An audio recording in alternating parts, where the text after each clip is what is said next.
rencana penyelenggaraan kegiatan Parapatan Luhur atau Parluh PSHT tahun 2021 yang diklaim oleh Muhammad Taufik yang akan diselenggarakan di Padepokan Agung PSHT Jalan Merak nomor 10 Nambangan Kidul Kota Madiun dipastikan akan menuai kegagalan. Itu terlihat dari hasil rapat koordinasi Wali Kota Madiun, Forpimda Kota Madiun, jajaran OPD dan stakeholder terkait memutuskan tidak diizinkan. Keputusan tersebut diambil melalui rapat koordinasi lintas sektor yang bertempat di gedung GCIO Diskominfo Kota Madiun, Jalan Perintis Kemerdekaan nomor 32 Kelurahan Kartoharjo, Kecamatan Kartoharjo, Kota Madiun, Senin 11 Oktober 2021.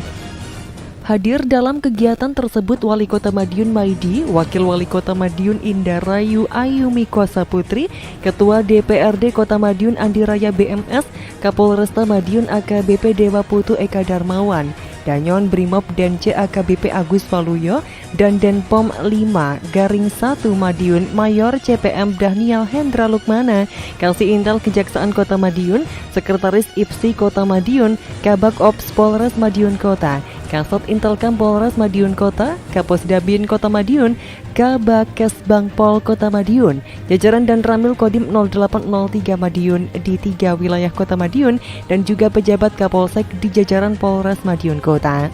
Dalam sambutannya, Wali Kota Madiun Maidi menyampaikan bahwa pemerintah Kota Madiun telah menerima surat bernomor 22/SU-9/2021 mengenai permohonan penyelenggaraan turnamen kejuaraan dunia Piala Imam Kusupanyat yang direncanakan akan dilaksanakan pada tanggal 28 sampai dengan 30 Oktober 2021 dan juga akan kegiatan Parapatan Luhur atau Parluh PSHT tahun 2021.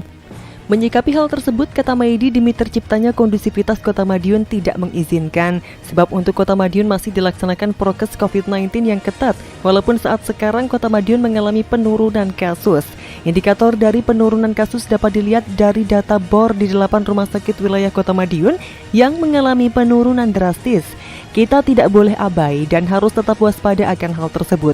Kota Madiun harus tetap menjaga tren penurunan kasus ini dengan tetap menjaga akan aktivitas di wilayah dengan tetap terukur. Terukur dalam artian ditiadakannya aktivitas maupun event yang berpotensi menimbulkan kerumunan masyarakat. Selain itu, Maidi menambahkan berkaitan dengan adanya rencana perhelatan di wilayah Jalan Merak nomor 10 tersebut. Juga telah muncul adanya surat penolakan dari warga lingkungan Kelurahan Nambangan Kidul di sekitar Padepokan Agung PSHT yang pada intinya menolak akan adanya kegiatan Parluh P16 PSHT 2021. Pada kesempatan itu, Maidi juga mengatakan bahwa beredarnya berita-berita yang menyebar di media sosial atau medsos yang menyatakan Parluh P16 mendapatkan izin dari pihak Forkopimda Kota Madiun, itu dinyatakan berita tidak benar alias hoax. Sementara itu, Kapolresta Madiun AKBP Dewa Putu Eka Darmawan juga mengatakan hal yang sama, bahwa dengan akan digelar Parapatan Luhur 2021, pihak Polresta Madiun sepakat bersama Forpimda tidak akan mengizinkan acara tersebut terlaksana di Madiun. Sebelumnya, kata Dewa, dirinya juga mengikuti rapat bersama Forkopimda Kota dan Kabupaten Madiun. Hasilnya, disepakati untuk tidak mengadakan parluh di dua wilayah tersebut, lantaran saat ini masih dalam situasi pandemi COVID-19.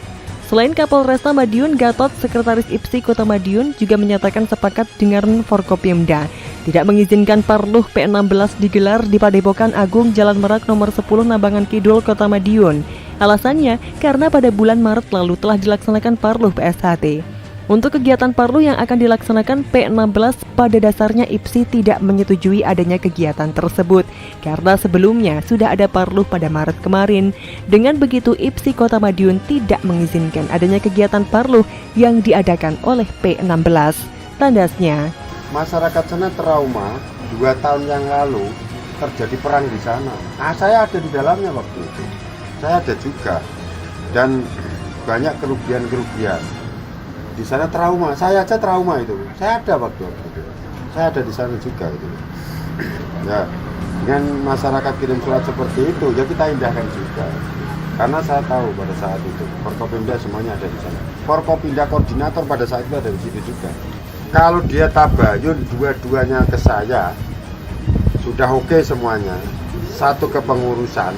Ya malah saya ikut meramaikan, saya ikut mendukung. Coba kita tahun 2020 kita punya program pencak silat seluruh dunia. Saya biayai panggung di alun-alun udah jadi semua kan, gazebo udah jadi semua, anggaran siap, tapi kena COVID jadi udah jangan dulu. Di situ loh kota itu sampai perhatiannya semuanya. Jadi tidak ada istilahnya dukung mendukung, tidak ada. Kita ya bagian daripada masyarakat itu semuanya harus aman, harus bagus untuk kota kita. Nah, kalau misalkan dipaksakan, tentunya akan membutuhkan pasukan yang banyak untuk mengamankan. Pasukan yang banyak, biaya besar lagi. Sedangkan ini situasi masih pandemi. Kita tidak mungkin hanya memikirkan satu yang bermasalah besar, tapi kita harus memprediksi kejadian-kejadian ikutannya. Dampak-dampaknya nanti itu yang harus kita pertimbangkan. Tapi nanti sepakatnya nanti Pak Wali yang harus menyampaikan. Namun kami sudah menyarankan untuk sementara belum bisa di Kota Madiun dan kabupaten karena sebelumnya kami sudah melaksanakan rapat dengan Forpimda Kota dan Kabupaten. Polri tidak akan pernah mengeluarkan izin rekomendasi selama dari pemerintah atau dari perintah Mabes belum ada perintah boleh melakukan perizinan kegiatan. Untuk kegiatan Parlo yang akan dilaksanakan oleh P16, pada dasarnya IPSI tidak menyetujui dengan adanya kegiatan tersebut karena sebelumnya sudah ada Parlo pada bulan Maret kemarin dan IPSI tidak pernah ada tembusan dengan adanya kegiatan tersebut. Dengan demikian, IPSI Kota Madiun tidak pernah dan tidak mengizinkan adanya kegiatan Parapatan Luhur yang diadakan oleh P16. Sama sekali dari pihak P16 tidak ada komunikasi dengan kami. Sampai sekarang pun juga belum, baik surat maupun secara lisan juga belum.